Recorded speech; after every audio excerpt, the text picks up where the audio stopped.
Hi guys, I'm Ivana. Welcome to my channel, or welcome back to my channel. Thanks so much for taking the time to watch. I thought I'd just hang out today with you guys and talk a little bit about what my why is for this way of eating. Basically the ketovore or the carnivore diet. Yeah, I just wanted to talk about some of the reasons and the reasons why I chose to eat this way and how it actually even happened. Oh, quickly, if you see this on me, this is a microphone set. Well, it is a microphone that my sons got me for Christmas for making my YouTube videos. It's called the Rode Wireless Go. And it has two little units and it connects to my iPhone. And I'm just going to be using this because I really appreciate this awesome gift that they got me. Thanks, guys. Sorry, this is jiggling a little. I wanted to not put it on the tripod yet because I was going to talk about what I've eaten today so far, and let's see what time it is now. It is 2:10. I just had my first meal at about 1:45. I had some butter coffee this morning and some black coffee, and then I went to the gym and I did a little bit of interval training and walking on the treadmill for about an hour. And then I came home and I made my first meal. I had two hard-boiled eggs with some hollandaise sauce that I made last night. Then I heated up some beef that I cooked in the crock pot yesterday, and that was delicious. And I am so full. And before I ate my meal, I prepped in the oven our meal for later today and leftovers for tomorrow, which is a couple racks of pork ribs. So I am really, really full. I just wanted to show you guys that. I just tripoded up here so that I can keep that camera steady so I don't get you guys seasick. So let me talk a little bit about Rob and my journey really quickly. We came from, of course, back in our early days, calorie restriction, like severe calorie restriction. And then we heard about the Atkins diet, and we did that together a little bit after we met, and we had some success on that, losing quite a bit of weight, and then quickly gained it back when we stopped doing the Atkins diet.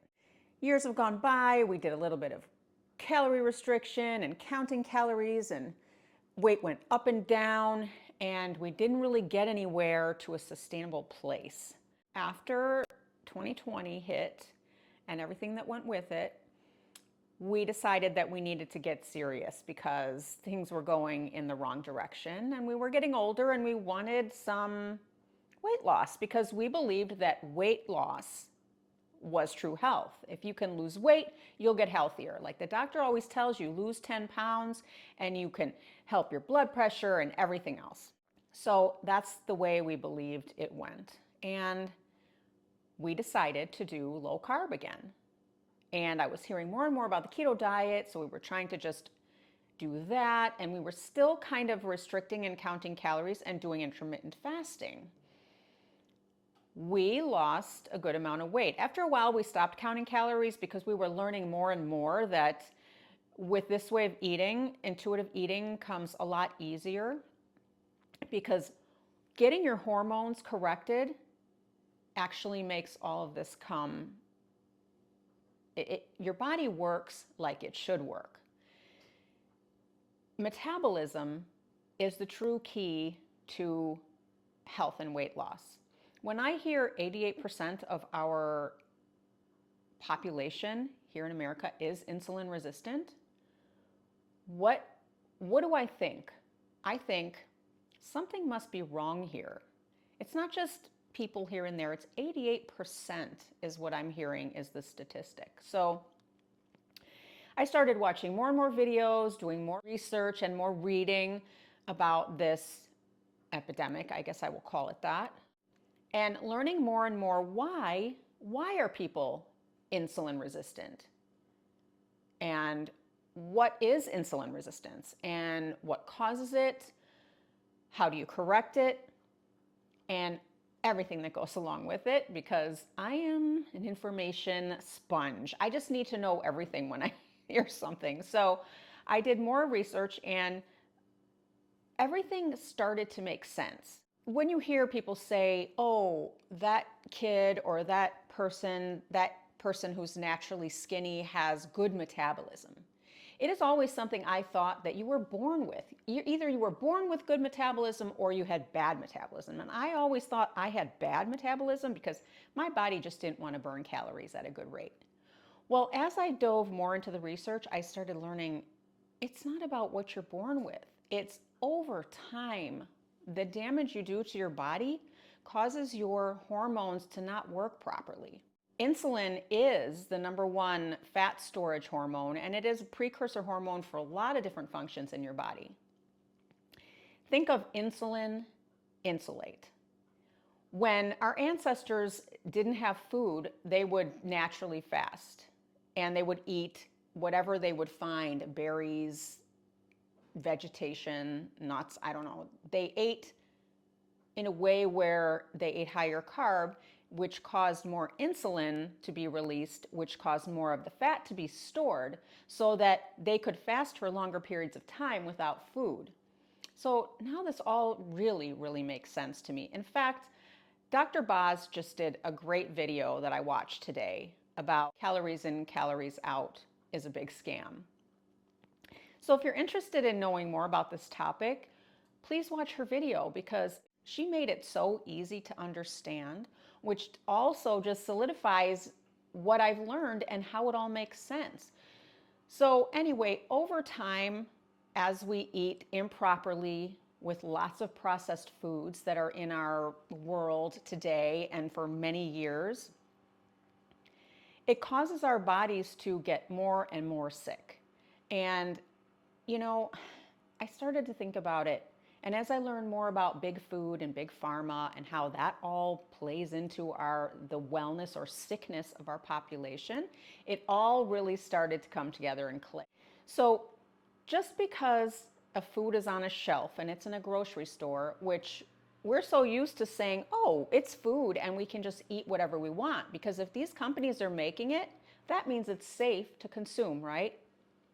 Well, it's not going to kill you right away, but the more you eat over time, it just makes your body not function properly eventually, and you get sicker and sicker. Now, this doesn't happen for a lot of us right away, but over years and years, it's going to cause havoc in your body for the most part.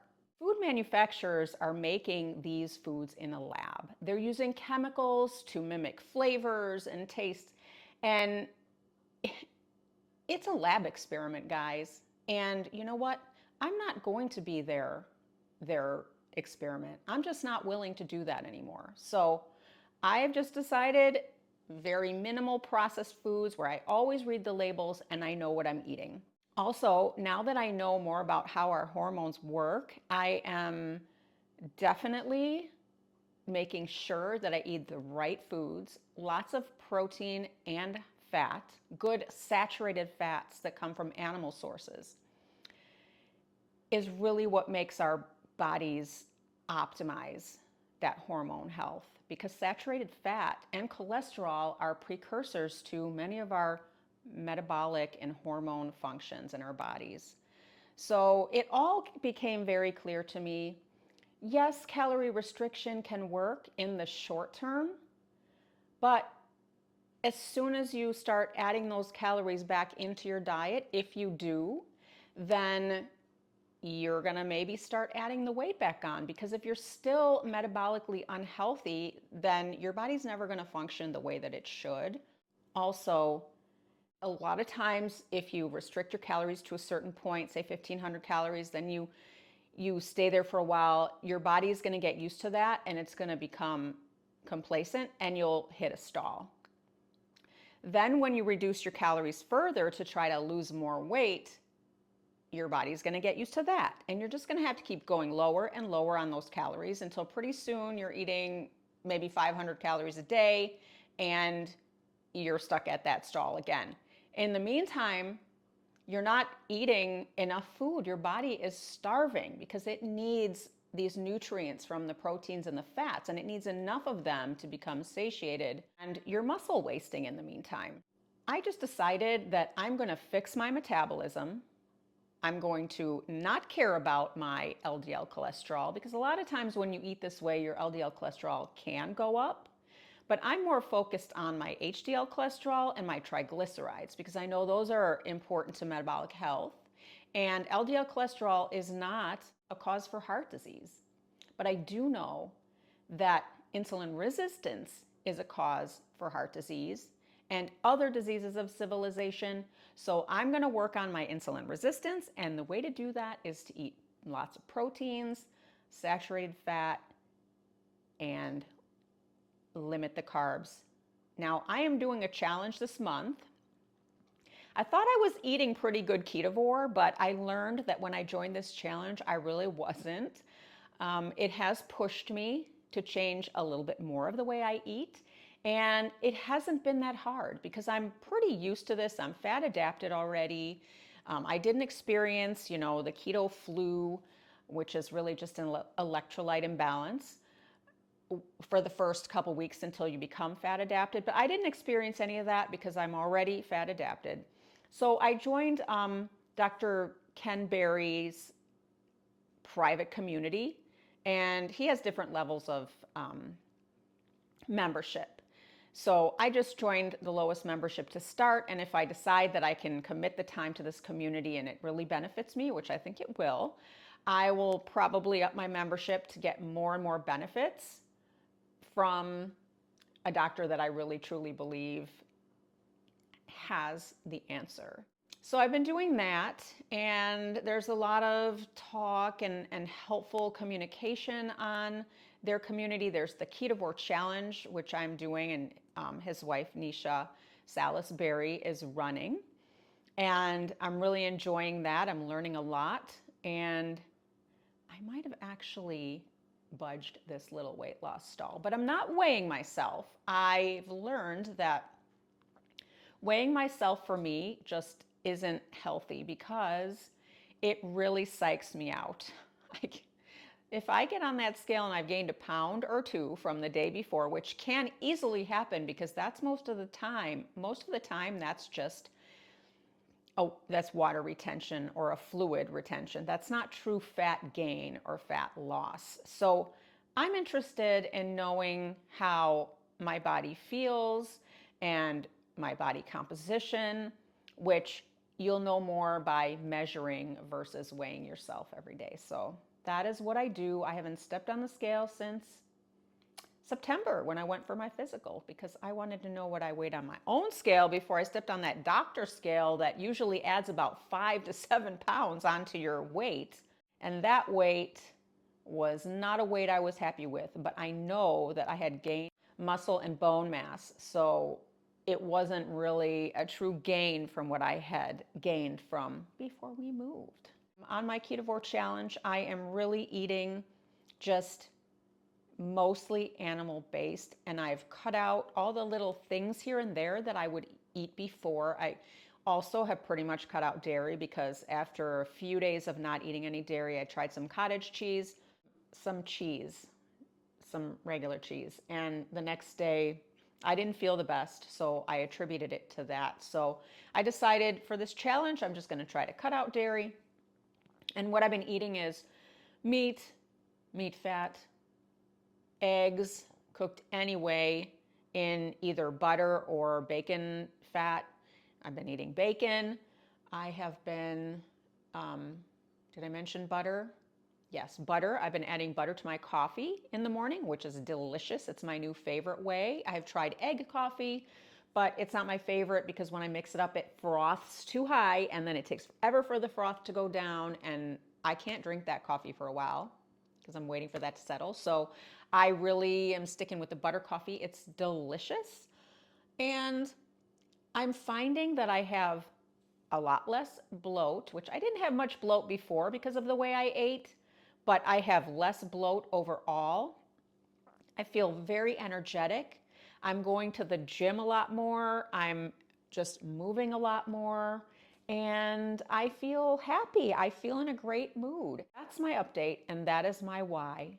And that's Robert's why as well. Well, Robert's why I think is a little more to grow muscle and lose weight. I'm slowly getting him into the idea that this is all for health too, but I think he knows that.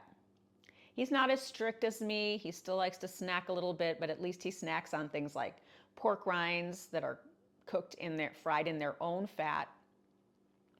Sometimes cheese. Um, yeah, I don't think he's been cheating with his Reese's peanut butter cups lately, so that's a win. Oh, it's such a struggle sometimes. Overall, to sum this up, which I might have just said in the beginning, and you wouldn't have had to listen to all this ramble, is with a calorie restriction diet, yes, you may lose some weight and you might have a higher chance of gaining it back. You might have some muscle wasting. And it doesn't come with the benefits of fixing your metabolism. And you're hungrier overall if you're eating carbs on that calorie restriction diet, which a lot of times you are because low-fat foods don't have as many calories, so you can eat more of them. A lot of times these calorie-restricted diets have some free foods on them that you can eat as much as you want.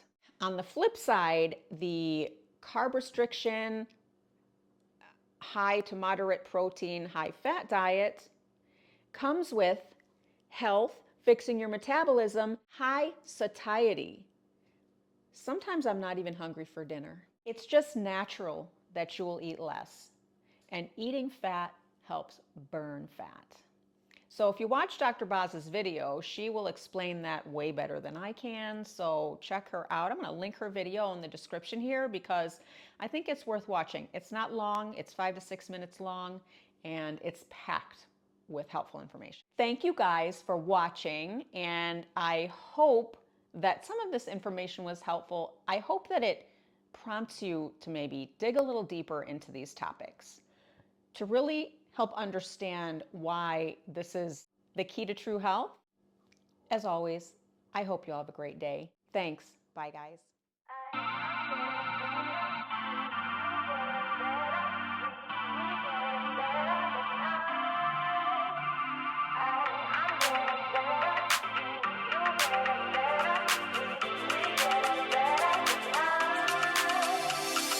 We just got to keep it rolling. There's no time to be wasting. I'd just rather move it along.